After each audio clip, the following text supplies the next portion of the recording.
ভারতীয় দল ইংল্যান্ডের বিপক্ষে আসন্ন একদিনের সিরিজে বড় ধাক্কা খেলেন।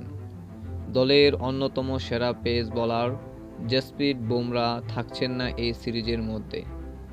বুমরাহর অনুপস্থিতি ভারতীয় বোলিং আক্রমণে বড় প্রভাব ফেলতে পারে, বিশেষ করে ইংল্যান্ডের শক্তিশালী ব্যাটিং লাইনআপের অপেক্ষার বিরুদ্ধে জসপ্রীত বুমরাহর প্রয়োজন ছিল অত্যন্ত ব্যাপক।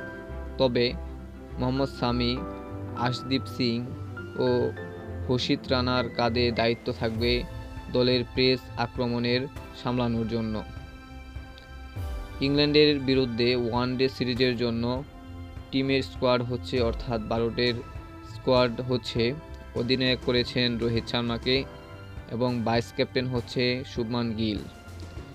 3 নম্বর হচ্ছে বিরাট কোহলি, 4-এ হচ্ছে জয়সওয়াল, 5-এ হচ্ছে শ্রেয়াস আইয়ার, 6-এ হচ্ছে কেএল রাহুল, 7-এ হচ্ছে ঋষভ পান্থ, 8-এ হচ্ছে হার্দিক পান্ডিয়া, 9-এ হচ্ছে জাদেজা, 10-এ হচ্ছে সুন্দর, 11-ই হচ্ছে অক্ষর প্যাটেল, 12-ই হচ্ছে কুলদীপ সিং, 13-ই হচ্ছে অর্শদীপ, 14-ই হচ্ছে মোহাম্মদ শামি, 15-ই হচ্ছেন আশদীপ সিং এবং 15 নম্বর হচ্ছেন বরুণ চক্রবর্তী।